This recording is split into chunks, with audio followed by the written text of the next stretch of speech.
Late at night, a beautiful Hindu young girl came to Imam Sahib's room. What happened next will make your hair stand on end. At one end of the ancient city is a huge mosque, and next to it is Imam Sahib's chamber. In this chamber lives a young Imam. His name is Ahmad. Although he is young in age, even the elders of the city respect him for his knowledge and wisdom. One late night, when everyone was asleep, Ahmad was reading a book in the dim light of a hurricane. Suddenly, there was a knock on the door. Ahmad got up and slowly walked towards the door and opened it. As soon as the door opened, a young woman burst into the room. Ahmad quickly moved away. The woman fell to the floor and started gasping. The expensive silk cloth she was wearing, the collarbone, and the stitches on her hands testified that she was not from an ordinary household.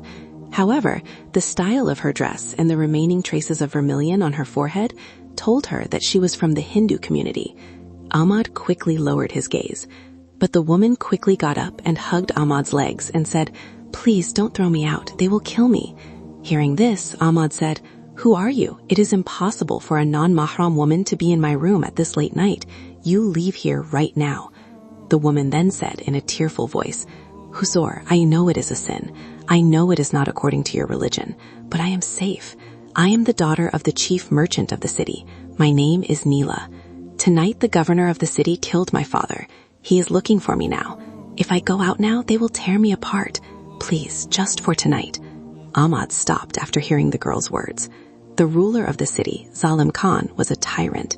No one in the city was safe from his greedy gaze. After a while, Ahmad said, "But it is not safe for you to stay here.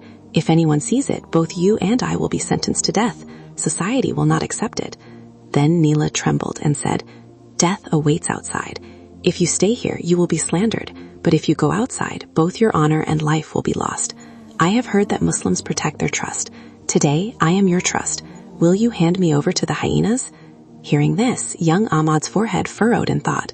On one hand, strict religious rules and social norms. On the other hand, the honor and life of a woman in danger were protected. Islam gives utmost importance to serving the helpless, but the context is very complex. So Ahmed made a quick decision. Whatever happens, he will cooperate. He closed the door tightly and lifted the thick wooden latch. Then he told Neela, "Listen, I am giving you shelter, but there is a condition. You have to leave here before the Fajr call to prayer. And as long as I am in this room, you will stay behind the curtain in that corner. Don't even come forward." Hearing this, Neela nodded her head in gratitude. Then she quickly went and hid herself behind the old curtain kept in the corner of the room. Then Ahmed sat down in front of his book again. But his attention was no longer on the book. His ears were on the sounds outside. About 10 minutes passed like this. Then the sound of horse hooves was heard. Many horses. This made Ahmed's chest tremble. Zalim Khan's soldiers had arrived. They were saying from outside, "Imam Sahib, open the door." Ahmed tried to remain calm and got up and went to the door, but it did not open. From inside, he said, "Who wants to be in the house of Allah so late at night?" Then a commander from outside shouted, "We are the governor's men. We have received news that an infidel girl has escaped and come this way. Someone saw her enter the mosque. Open the door, we will search." Hearing this, Ahmed said in a loud voice, "This is a mosque, the house of God. There are no criminals or fugitives here. I am praying, do not disturb me." Hearing this, the commander laughed loudly and said, "The prayer will be later. We have the news. If you do not open the door, we will break in. And if the girl is found in your room, we will satisfy the taste of the imamate." Ahmed then looked towards the corner where Neela was hiding. The girl must have cowered in fear. Then Ahmed thought that if they went inside, not only would the girl be caught, but the whole city would riot over the crime of finding an infidel girl in the house of an imam. The honor of Muslims would be ruined, and giving the girl into their hands would mean pushing her to the point of rape. So Ahmed looked at the chest. It was quite large. Books were kept inside. Ahmed whispered and said, "They will break down the door. You will have to go inside this chest. It will be difficult to breathe, but there is no other way. I am trying to send them away." Hearing this, Neela quickly entered the chest without asking any questions and sat down. Then Ahmad closed the chest but did not lock it completely so that a little air could enter. Then he took off his robe and spread it over the chest, and spread his prayer mat and stood in front of the chest for prayer. Just then, with a loud noise, 3 armed soldiers broke the door lock and entered the room. They had drawn swords in their hands. The commander came forward. Ahmad was praying. He did not move. He remained in prostration. The commander searched the entire room, but no one was there. Then the commander's eyes fell on the large chest in front of Ahmad, who was prostrate, on which Ahmad's robe was placed. The commander went forward there. He removed the robe placed on the chest with the tip of his sword, but Ahmad's prostration did not end. At that moment, another soldier came running from outside and said, "Senapati Sahab, we have received news that the girl has been seen running towards the riverbank. We are wasting time here." Then the commander looked at Ahmad once, then at the chest. His doubts had not yet left his mind. Then he said, "Ahmad Sahab, will the prayer not end, or will some hidden truth come out only after the prayer ends?" Then Ahmad calmly said, "Allahu Akbar," and sat up straight. He looked into the eyes of the commander and said in a calm voice, "You have entered the house of Allah with weapons. Is this the order of the ruler, or have you acquired some power greater than Allah?" The commander then scolded and said, "Don't argue. What is there in Sindhu?" Then Ahmad, without being at all upset, said, "The book is the word of Allah. You can open it if you want, but remember that if you don't find what you are looking for there, you will have to answer for insulting the house of Allah on the day of judgment." There was such seriousness in Ahmad's voice that the commander stopped for a moment. He thought that an Imam would not lie.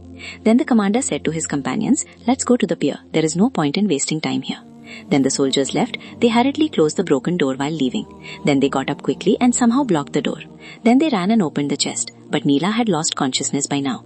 Her face had turned blue due to lack of oxygen. Then Ahmad quickly took her out of the chest and laid her on the floor. He took water in his hand and sprinkled it on her face. As a result, Neela's eyes opened after a while. She sighed.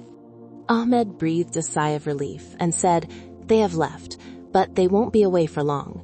When they go to the Ghat and see you are not there, they will come back here, or they will search the whole city." Neela slowly sat up.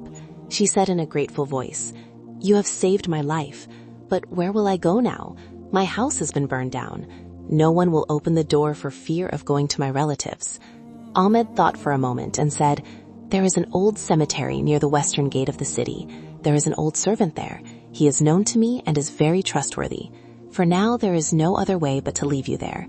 But the problem is, to get to the western gate, you have to cross the main market, and now there is a strict watch of guards there."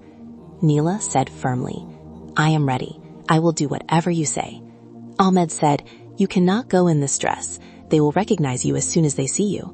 He opened the cupboard and took out a black burqa.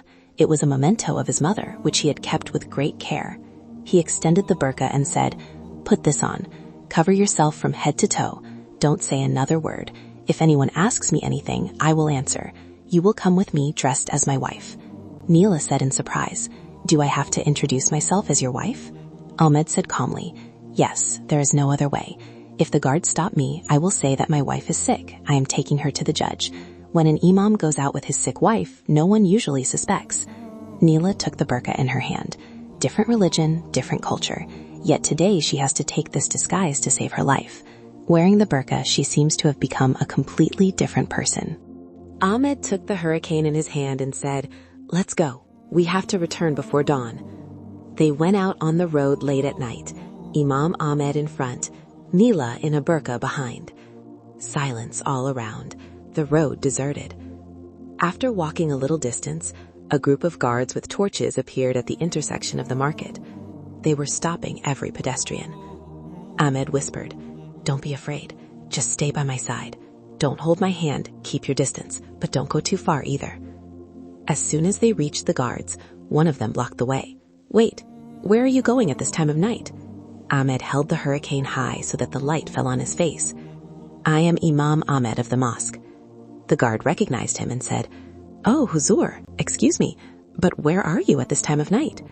Ahmed said in a calm voice, "My wife has suddenly become very ill, severe stomach pain. I am taking her to the Hakim grandpa of Peshchimpara. It was impossible to delay." The guard looked at the veiled woman and said, "But Huzur, tonight is very strict. The governor's order is to arrest anyone suspicious. A fugitive is being sought." Ahmed said, "Am I a fugitive or is it my sick wife? Let us go. If we delay, there may be danger." The guard hesitated. Then another came forward and said, "Let Huzur go. He will not lie. Besides, that girl is a Hindu, and she is Huzur's wife. Go, get out of the way." The guard stood aside. Ahmed moved forward, and Neela followed him. Their chests were still beating rapidly. After a while, they reached another gate. There stood a huge Abyssinian executioner. His name was Kalu. It was said that he could tell who was his own by smelling people and who was not. Kalu saw them from a distance. He slammed his axe on the ground and roared, "Stop." Ahmed stopped. This man could not be fooled by words. Kalu slowly approached and stood in front of Neela. He approached and took a deep breath. Then he said in a hoarse voice, "This woman smells of silk. The poor Imam's wife does not wear silk, and the Huzur's wife does not even have gold sandals on her feet. I have heard her say that from afar." Hearing this, Ahmed's chest trembled. There was no chance to remove the sandals and silk from Neela's feet under the burqa. Kalu raised his axe and roared, "Open the burqa. I want to see who is inside." Hearing Kalu's roar, Ahmed went and stood in front of him. He had no weapon in his hand, only the firmness of faith. He said in a calm but stern voice, "I must be killed before I touch a woman's clothes." Kalu laughed. So be it. He swung the axe and tried to strike. At that moment, an arrow pierced the darkness and pierced his hand. The axe fell to the ground. A familiar voice came from the darkness. "Run, my lord." After moving the stone, another dark path appeared on the other side, but a light breeze was coming from there. It was clear that the path had gone outside. Ahmed said, "Let's go this way." The three of them started walking along that new path. The path gradually climbed upwards. After walking for a long time, they came out through the cover of a bush. The surroundings were completely unfamiliar. The lights of the city could be seen in the distance, but in the opposite direction. They realized that they had come outside the city walls. Neela was surprised and said, "Where is this?" Ahmed looked around and said, "This is the Devil's Mound. The river is very close from here. We have to cross the river." But as they moved towards the riverbank, a shadowy figure blocked their path. He came out from behind the bushes. He had a bow in his hand, his face covered with a black cloth. He said, "I knew you would come out this way." The voice sounded like a woman's. Ahmed stood alert. "Who are you? You shot the arrow at the gate?" The shadow slowly removed its mask. A radiant young woman appeared. Her eyes were sharp. She said, "My name is Sarah. I work in Salam Khan's palace, but I am a spy for the rebels. It is my duty to save Neela Devi." Neela was surprised and said, "You know me?" Sarah nodded and said, "Your father used to help us a lot. I left after hearing the news of his death. Imam Sahib, you have taken a lot of risks. Now the responsibility is mine." Ahmed said, "You cannot do it alone. Salam Khan's wolf pack will get the scent. It will not be easy to cross the river either." Sarah said, "The boat is ready, but the problem lies elsewhere. Salam Khan has killed all the boatmen in the city so that no one can escape. We have to sail our own boats. Besides, there is a royal patrol on the river tonight." Ahmed asked, "So what is the solution?" Sarah took out a map from her pocket. "There is an old banya mill north of the city. There is a secret drainage path down the river through it. We cannot reach the fort directly through that, but we can go up into the jungle. However, the path is very dangerous. It is full of snakes and crocodiles." Neela said in a tired voice, "I can't do it anymore. My legs are not moving." Ahmed said firmly, "There is no time to stop. Let's go." Towards Banya Mill. The three of them set off towards the north through the darkness, but they didn't know that Kalu was following them. Even though an arrow hit him in the hand at the gate, he did not give up. With bloody hands he followed them, sniffing the scent like a dog. He was accompanied by 10 other fierce warriors. By the time they reached the call to prayer, it was dawn. The sound of the call to prayer was coming from the distant fields. Ahmed's chest heaved. Today he could not lead the Fajr prayer in the mosque. Maybe he would never be able to. The old call to prayer was made of huge stones. Black, dirty water flowed from below into the river. Sarah said, "We have to go through this dirty water." Neela wrinkled her nose in disgust, but said nothing. They began to descend.